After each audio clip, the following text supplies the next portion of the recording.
Okay, so clearly you guys all know your own financial situations, but today I'm going to explain why I personally never take offers from Shopify Capital and show you other methods of funding your own stores. Now, obviously I have the capital to work with now. I've been doing this for years, but that wasn't always the case. So stick around for the next few minutes and I'll show you guys alternate ways to fund your Shopify stores without burning a hole in your wallet.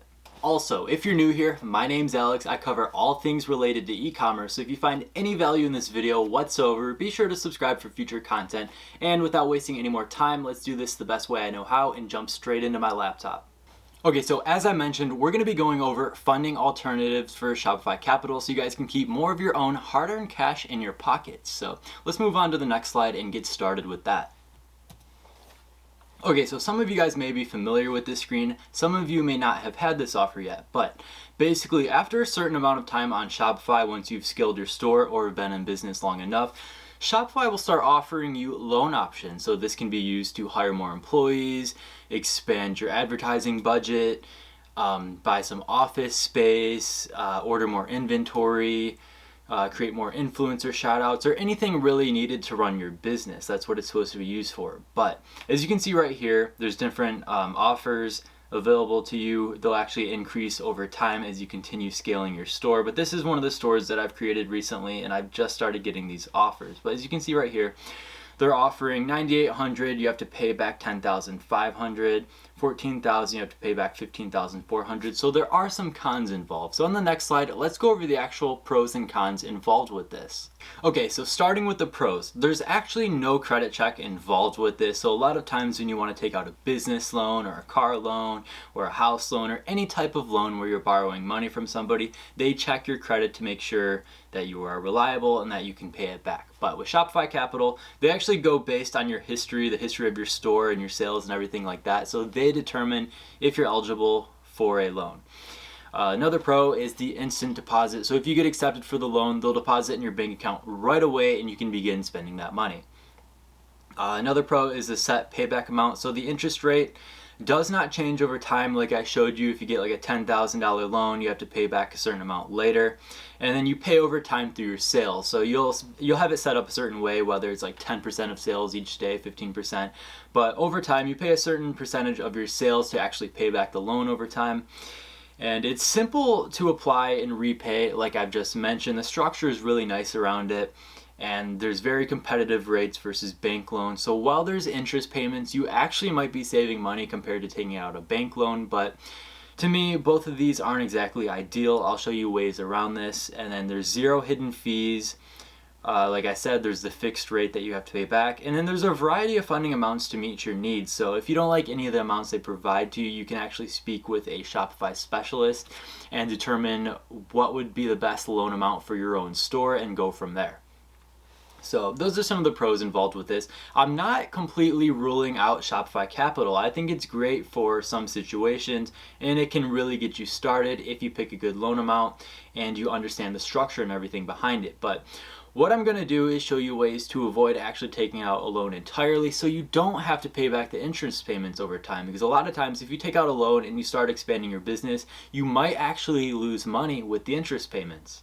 So going over the cons. You're missing a percentage of your daily sales. So like I said, if you're paying back 10% of the loan every day through your sales, you're missing 10% of your daily sales every day, and that can add up. You're still paying interest on the loan, but it's a fixed amount. It's basically pay to play. So it sometimes includes a higher cost to borrow. So some of the lower amounts you're paying back less, but the more you borrow from Shopify, the more you're going to have to pay back. This is only available through Shopify, so if you're running your store on any other platform and they don't have this service available or anything like that, like I know PayPal offers basically the same exact loan with very similar rates, but Shopify Capital is only through Shopify, so you have to use and pay for their platform and go through all of that to use it. And then there's no flexible long-term finance rate, so it's literally just set up the way you saw it. You have to pay back that with certain amount of your sales every day. And then the last con is the personal guarantee. So they actually have the right to seize your assets if you do not pay back this loan. So let's say you take out a Shopify Capital loan, you pay back like 2-3 days, and then you shut down your store and you think, you're off the hook, you're never going to hear from them again. Well, they might be coming for your car, your house, whatever you have of value, they'll come after if you do not pay back their loan. It is just like a bank, they can seize your assets. So now that we talked about the pros and cons, let's go over alternate methods of funding and ways that you can actually fund your own stores.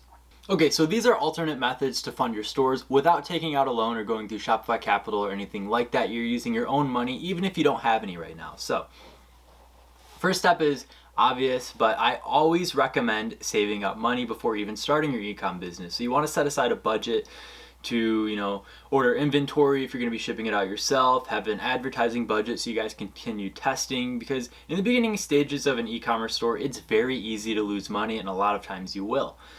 Set and follow a strict budget like I just mentioned, so testing products, your ad spend, your influencers, everything else. You want to track every penny at the very beginning.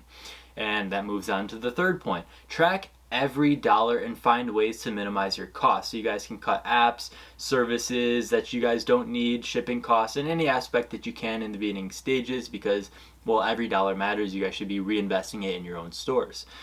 Another thing I recommend is always using a cashback credit card, but you can find yourself in some trouble with this, so let me explain. So beware. Never overspend and always pay on time. So if you guys are using a cashback credit card, don't think of it as like a free money card or this and that. Use it like you would with a checking account. Only use money that you have, and then you get the reward of the cash back at the end of the month. So you'll keep your spending habits the same. You'll spend on your business just like you would if you had a debit card. But at the end of the month, depending on where you're at with scaling, you could be finding a lot more cash in your pocket. Like I said, you'll want to treat this as a checking account with a decent amount of cash back bonus, but do not blow your cash back every month. Reinvest it in your business. So let's say you get like $500 your first month in cash back. Should you go out and buy like a new shirt or a new watch or something like that, like by designer? Hell no. You should be reinvesting every dollar in your business. You should be increasing your advertising budget and investing in inventory or really any other aspect that you can. Do not scale until you're ready to scale. So if your ads aren't performing like they should and you think just throwing more money at it would make it perform better, that is not the case. Your ROAS actually goes down the more you spend. So make sure all your campaigns are set up. You have multiple creatives that are working. You have multiple offers that are working. You guys are ready to scale. And then quality control at all times of your business, because you want to avoid any refund or any chargeback, because that will hurt your margins like crazy. Now, like I said, I'm not exactly ruling out a Shopify Capital loan. I've taken a couple in the past. I know many people that have taken them, but there are alternate methods around this, like I mentioned here. So if you guys don't want to pay back the high interest amounts, paying like, $1,000 on a small loan or whatever, you don't have to. Just make sure you are set up to begin with and you're good to go. Okay, so really quickly, I have one more slide for you guys. I just want to give a recap of everything that we went over so that it sticks. So the takeaways from this video is e-commerce and dropshipping is not going to be an overnight success for you guys. Yes, you can start a store, and yes, you can scale it up pretty quickly, but 9 times out of 10, it will not be an overnight success. There are steps that you must take prior to starting any new e-commerce business, like I've mentioned before. While Shopify Capital may seem like a great offer, you may potentially lose money after paying the interest on it. So let's say, you get that funding offer, you go out and buy a ton of inventory, you increase your ad budget, but it doesn't exactly work as planned. You end up losing money on your store that way, and then you end up paying more in interest. So this could really hurt you in the long term. Only take the loan out if it's absolutely necessary and you understand the structure around it with all your interest payments due. So you got to make sure you understand how long you're going to be paying this, how much it's going to take away from your daily sales, and the fact that you actually need it to begin with. No matter what you do to fund your business, never overspend and invest every dollar wisely back into your business, and you'll start getting returns.